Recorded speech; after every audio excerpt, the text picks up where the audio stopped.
Welcome to Makers Chat, a podcast community for creatives. I'm your host, Danielle Kaminsky, artist, maker, and educator from Spartanburg, South Carolina. Join me as we share our stories and explore the topics that are most important to creative entrepreneurs and makers. If you have a stash of craft supplies that you are ready to turn into cash, then my 10-day workshop for handmade business owners is for you. Stash to Cash is going to give you everything that you need to go from craft supplies to profit in just 10 days. So all you have to do is head on over to s2c.danielleskaminsky.com to grab your copy for only $27. That is the letter S, the number 2, the letter C, .danielleskaminsky.com, and you'll find that link in the show notes. So if you're ready to go from a supply hoarder to a handmade business owner, then this is going to be for you. Or maybe you have a handmade business and you've kind of let it sit to the wayside and you're ready to get that thing jump started again. This 10-day workshop is going to get you there. And it's only $27, so head on over now and I can't wait to see you inside. Hey everybody, welcome back to another episode of Makers Chat. I'm here today with Christi Johnson of Christi Johnson Creative. She is also going to be joining us as a speaker this September at the Makers and Shakers Small Business Conference. So, hey, Christi, how is it going? Hey, it's going great. It's a great morning. I'm glad to be here. I'm so excited to have you here today. So tell our audience just a little bit about, who you are, what your business is and what you do, and maybe kind of what brought you to that. Sure, I would love to. So I am a wedding photographer and a portrait photographer. I started doing photography like a lot of people who get into photography, started in high school, taking photos of my friends, senior prom pictures and stuff like that. And then eventually it grew into a love for weddings. And then I realized I really had a knack for business through all the back end sides of business, and figured out that not a lot of people are really into that. As creatives, it's very easy to just go full steam ahead into the art and the creativity, and then realize, wait a minute, I have all these tasks that I have to run for my business to keep it working. And I have to think about marketing and finances and operations and sales and holy moly, and you get a little bit overwhelmed. But I learned early on that I was really interested in that type of thing. And so I took some time away from photography about 3 years ago. My husband and I moved for his job. We moved to California. And so at that time, I started to build up an education side of my business. I'd done a little bit of photography mentoring here and there when I was still living in South Carolina. Spoiler alert, we're back in South Carolina, but I'll get there. So I'd put it on the back burner a little bit because we moved, and it takes a long time to build an events-based business. So I was like, yeah, I'm not going to do that here in California. I'm going to get into the education space. So I started creating courses and resources for creative entrepreneurs, not just photographers. One thing that I got involved in was the Tuesdays Together chapter in California, which, if you're not familiar with Tuesdays Together, it's part of the Rising Tide Society, which is a group of creative small business owners gathering in the spirit of community over competition. There's chapters all around the country and even around the world. So I started to realize that, there's a need for education, not just in photography, but also in other aspects of business. So I started to cater my resources towards other business owners as well. So I have a podcast, which you can listen to, called the Freedom to Flourish podcast. I talk about all things business over there. And hopefully soon I'll be launching a membership community, which is just a place where people can come and get support and be a part of a community. Because something that I realized early on is that if you don't have people in the game with you, it can be very easy to get discouraged and you'll throw in the towel, from like just right at the get-go.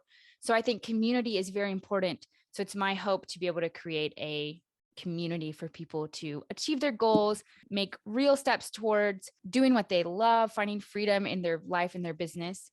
So long story short, I've been talking way too much. No, you're good. Because of COVID-19, my husband started working remotely and we were spending tons of money on rent in California when he wasn't going into the office. So we came back to South Carolina. This is where family is. It's home. And now I'm going back into photography and it feels so great to be doing that. But I can't give up the education side. Lots of people say you need to niche down and you need to just focus on one thing. I can't. And we've talked about this before. Yes. I have too many things that I like. So You can find me doing wedding photography and portraits with my sister-in-law, which is great. Our business is called Stephanie and Christi Photography. She's amazing. I'm so excited. Again, it goes back to that community aspect. Since I have a team member, a business partner, it's so much more fun Yeah. than the first time around. So yeah, I'm loving it. And I'm excited about the new phase of my business, going back into photography and see where it takes me. Yeah.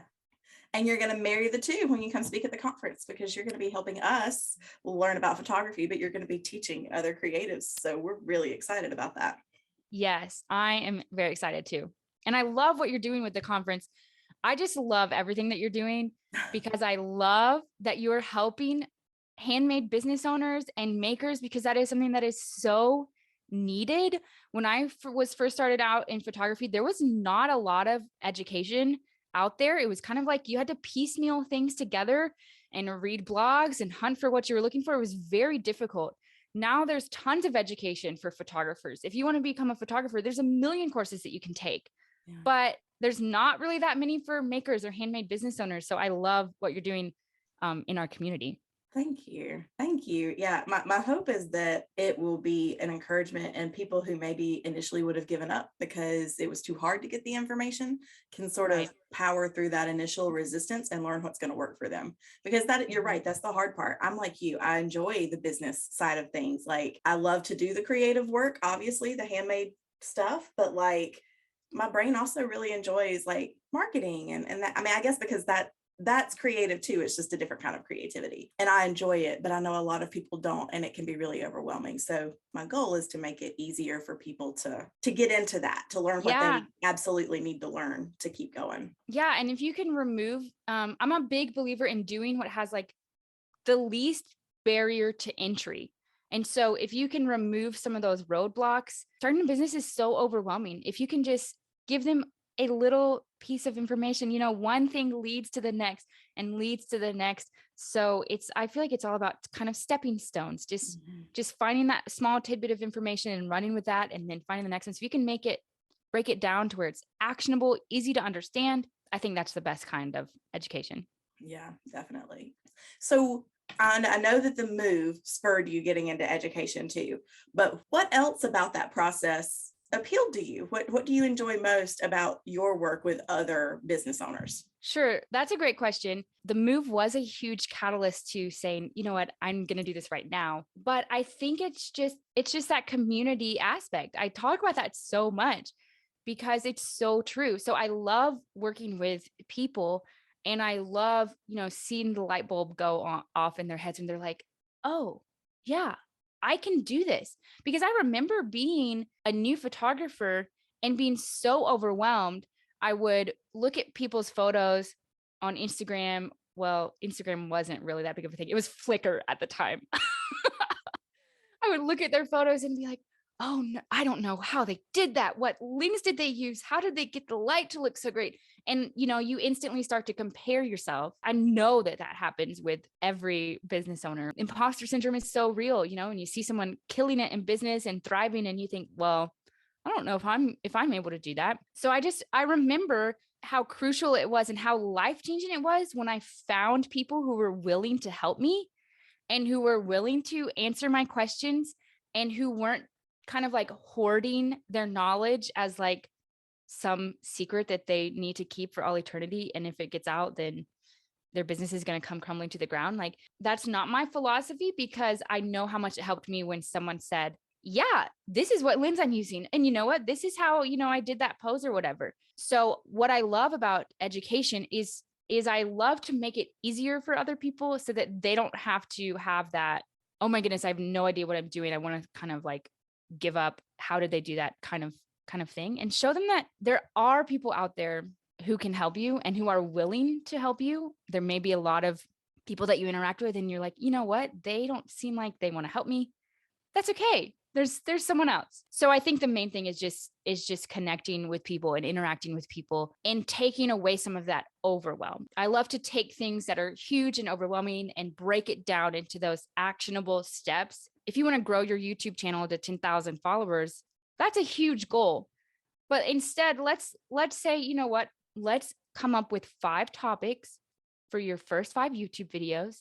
and let's just start with the first one, and it just starts from there. So that's what I love. Absolutely.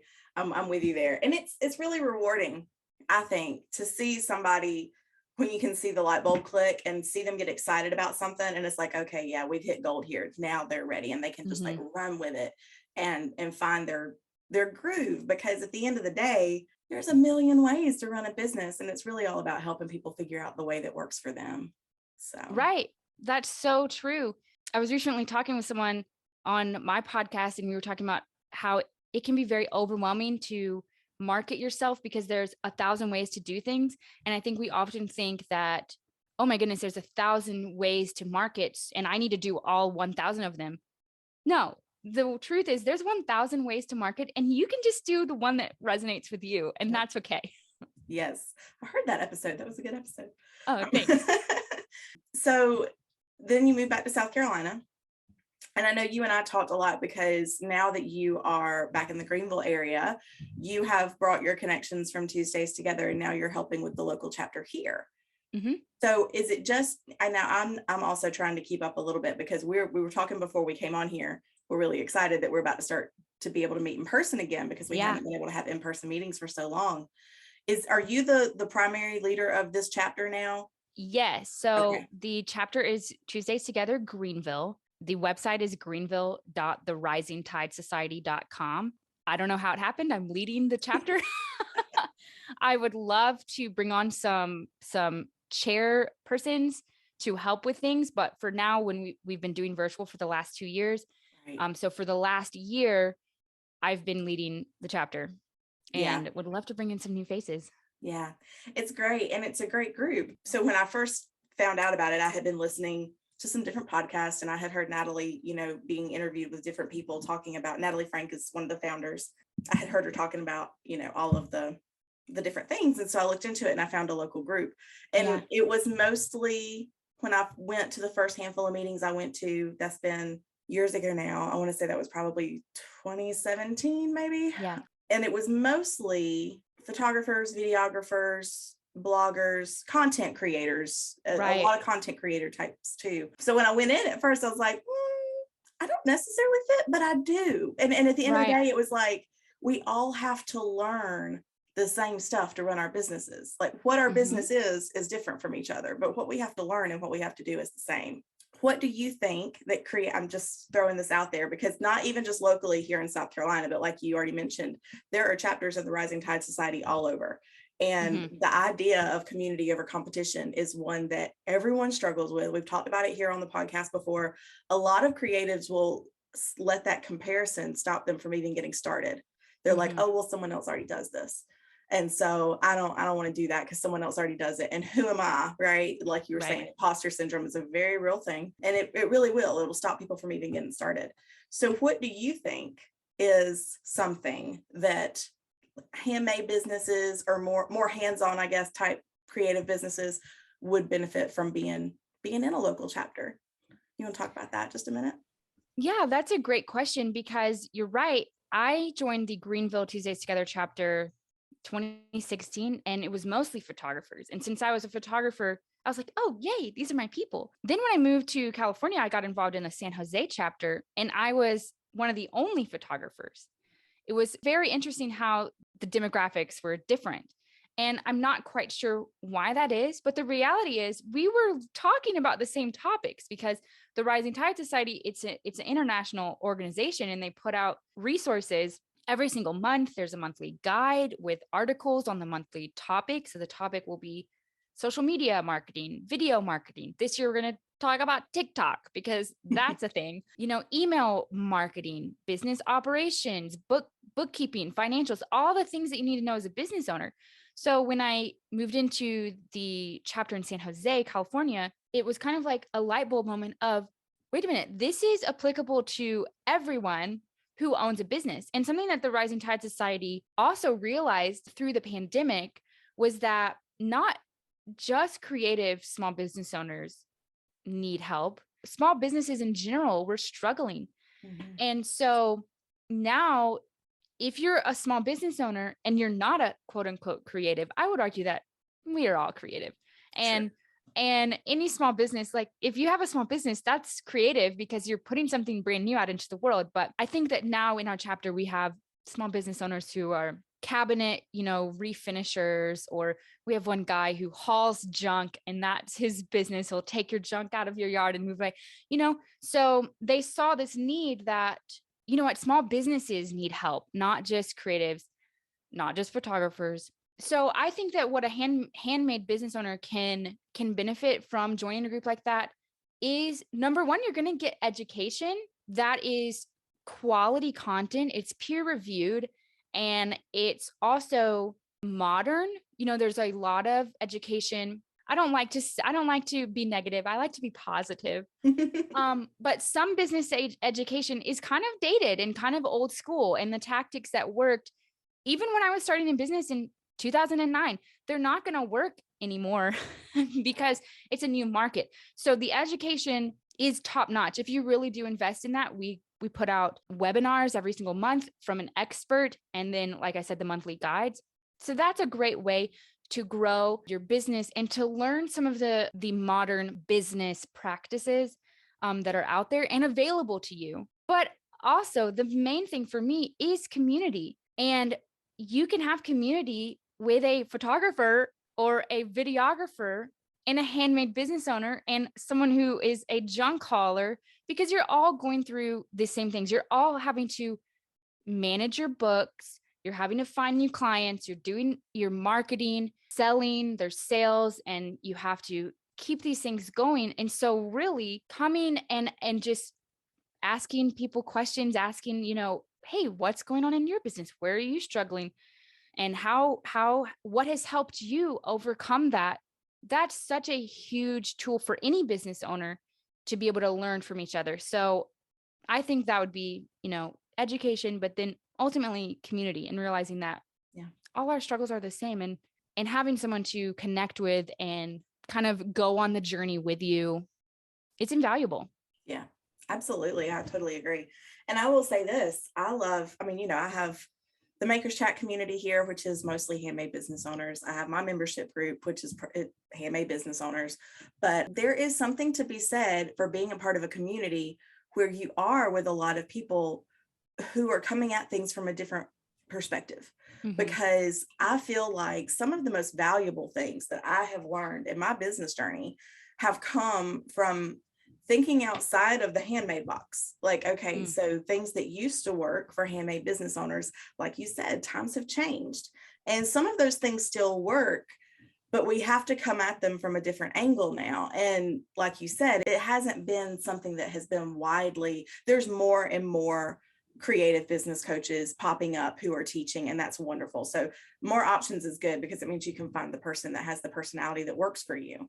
Because I have taken courses and been in groups with teachers that I really liked, but that I didn't click with. Like, I really liked them. It was just something about the way they taught didn't really work for me. So I think it's really important to find the person whose methods and the way that they teach works for you. So again, the more the merrier in that regard. But that is something that I feel like is relatively new. I'd say in the past 5 to 6 years, we've really seen more of that happening, which means there's this huge community of people who have been doing handmade forever, that are needing to learn new things, but also new people coming into that could really use the guidance. And like I said, I've learned that some of the coaches I've had that maybe teach a slightly different demographic, I've been able to take what they teach and apply it to what I do. And it's been like light bulb moments, because it's not anything I've ever heard taught that way before, because I've always heard it from a different perspective.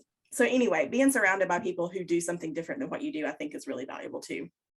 So that's another thing that I like about it, is that it's not just people who do what I do. It's people who are coming at it from a different perspective, and they're more, they have the business knowledge, but they're also coming at it from more of a customer perspective than another business owner, which is really helpful too, because they're like, well, what if you did this? And it's like, oh, I hadn't thought about it that way, because all of my teachers are teaching me how to sell handmade products. This person is like, well, if I'm buying your product, this is what I want.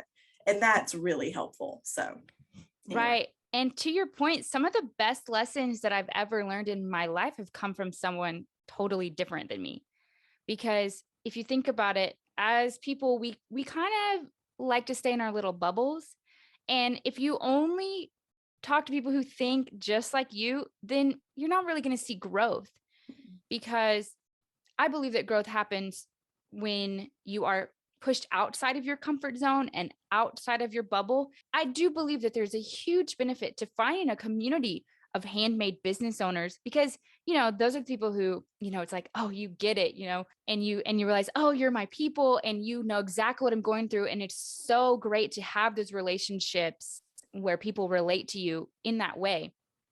I love having a community of other photographers, or getting into the education space, surrounding myself with people who are trying to do the same thing that I'm doing has been so helpful.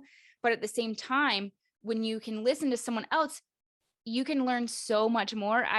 Some of the best lessons I've learned have come from people in like the sales world, or people who are not creative at all. If I say, hey, take a look at my website, tell me what you think, you can start to realize, oh, they're not thinking about it the same way that I am, because their perspective is different than mine, which is great, because I think that you want to have your business be accessible to as many people as possible. And if you're only listening to yourself, or only listening to people who are just like you may be leaving out some people who could enjoy your business, but you're not speaking their language. Yeah, absolutely. So let's talk a little bit about photography for handmade business owners.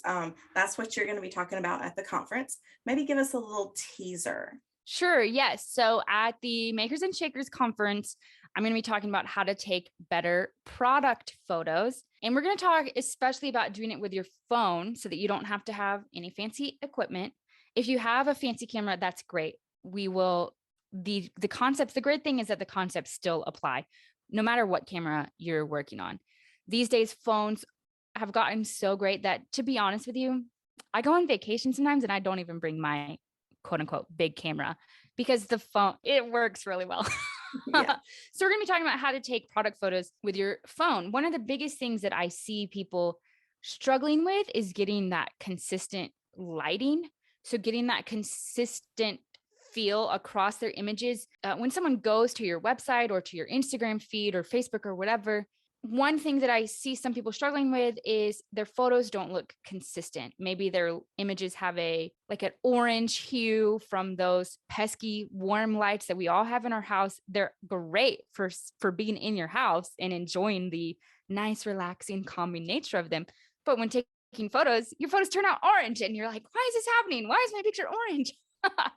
So I'm going to talk a lot about lighting, how to combat those color casts, which from the lighting in your home, and how to just take more consistent photos so that when someone comes to your page, they see a wonderful representation of your work and they're not distracted by flaws in the images, but they can really let the product speak for itself and see those details.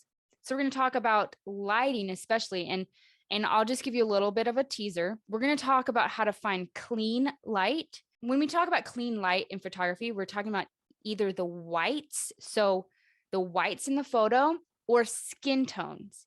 Now, if you're taking photos of your products, you don't have to worry about skin tones. So that's great. So all you have to think about is the whites. And so if you have the color white in your photo, does it look white? That's the question. Or does it look blue or green or orange or pink? We don't want that. We want the white to look white. One way that you can achieve that is by having clean light to begin with.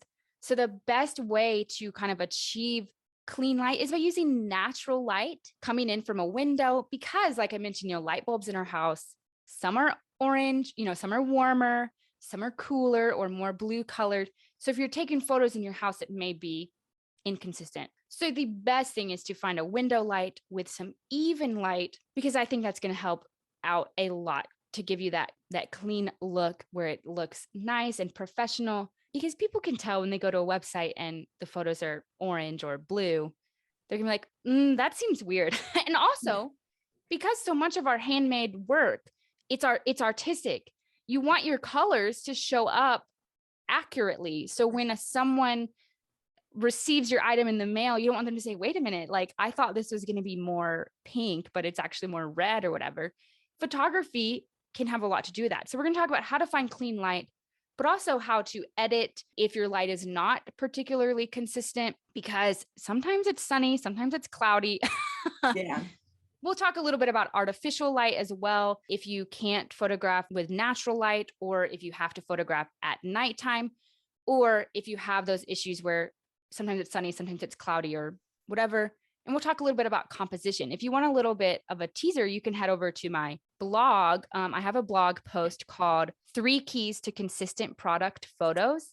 And you can get that by just going to christyjohnsoncreative.com/product photos. That will give you the 3 most important things that I think about taking better photos of your products. And there's also a tutorial that's linked in there to Lightroom Mobile, which is an editing app to kind of help you achieve that clean light if it's not clean to begin with when you photograph it. So I'm super excited about it. At the conference, we're going to do a deep dive into all these things, and I'm really excited. It's going to be great. It's going to be really great, because I know that that's something I feel like I can never learn enough about, how to take better pictures. And I know that that's something that, for me, working with the vendors at my store, you know, we have a website where we put pictures, and people are always like, how in the world do I take a good picture? Like, this isn't showing up right. So like, you know, I have no little things I've learned that I've been able to share, but I'm excited to learn more so that I can, you know, share more with them too, because it's going to be really helpful, because especially now that we do so much business online, you know, pictures are more important than ever. Yeah. And having consistent photos, I don't know if you can relate, but sometimes I'll scroll through and I'll see someone's photo and I'm like, oh, I can instantly tell that that's that person's photo without having even seen that it was them posting it. So if you can develop a consistent style to your photos, and it's not difficult, if you can develop a consistent style, then people will start to recognize your products when they show up online. Yeah, I understand being a small business owner is hard, and we have to find ways that we can cut costs. And so not everyone can afford to have a photographer come in and take photos of their work once a month or whatever. It would be great if we could.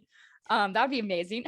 And for handmade business owners who are creating new one-of-a-kind pieces every day and hopefully selling them and turning them over quickly, the time that you invest to take those product photos, you have to weigh it against the cost of the product itself. You have to weigh it against, you know, how much time do I have and how much time can I literally afford, you know, to spend doing these photos and things. So yeah, I think this is going to be a really, really great session for everyone who's coming to the conference. So I can't wait. I'm excited to be there. I can't wait for it either. It's going to be awesome. All right. So I'm going to ask you a couple of rapid fire get to know you questions, followed by a couple of not quite so rapid fire.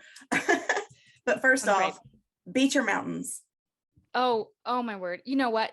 Pre-marriage, it was beach 100%, but I married a mountain man. So I'm gonna have to go with mountains. Awesome. I love it. I'm a mountains person, and everyone else says beach. So I'm always excited to hear another mountains folks. Yes. Coffee or tea? Oh, coffee, 100%.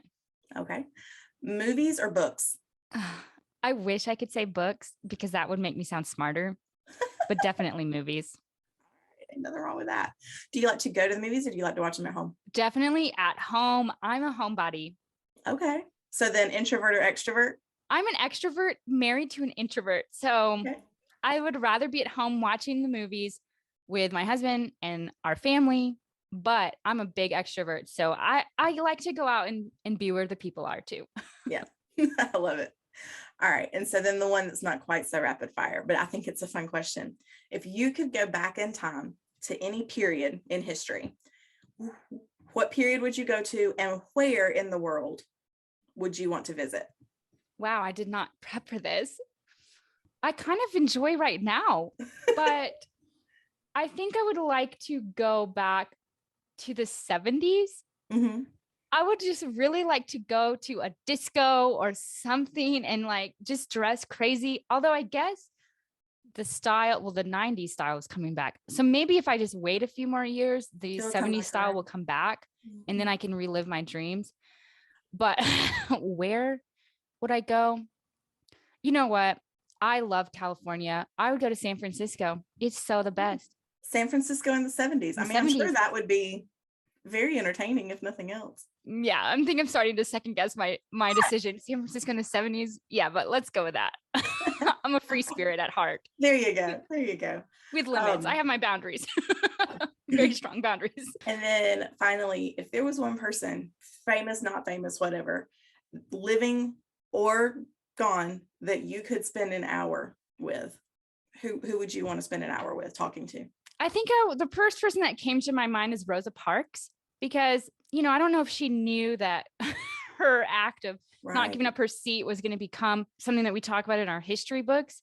But I would like to just have a conversation with her. And I feel sad that there are so many people in our country who are not given the same privileges that some of us are. So I would just love to talk to her and chat with her, because I'm bet that she probably had a positive outlook on life. Seems like people who experience hardships and struggles are usually the most wise and the most joyful and the most at peace. So I would like to ask her where that joy and that peace comes from, and bring some of that to my life. Yeah. Get to know the person behind the icon. That would be really cool. Yeah. That's a great answer. I love it. All right. Well, Christi, thank you for being here with me today. I really appreciate it. Everybody, I will put the links to this blog post that she mentioned in the comment or in the show notes section of this, so that you can find it and check her out and follow her. Hopefully we'll be seeing a lot of you in September, and you'll be able to learn all about taking pictures with your phone from Christi, so that you can get some good, consistent pictures for your brand. So that'll be awesome. Thank you again so much for being here, Christi. Thanks so much for having me. It's been such a treat. Don't miss out on the Makers and Shakers Small Business Conference. This 3-day event will be held in Spartanburg, South Carolina, September 26th through 28th, and we would love for you to join us. This registration price is $385, but you can get the early bird registration rate right now for $295. Just visit makersandShakersconference.com. And don't wait, because those spaces won't last long. That's all for today's episode. Thank you for joining us. Remember to check out the Makers Chat community so that you can dive deeper into the conversation. You'll find the link to join in our show notes. Have a beautiful week, and we will chat again soon.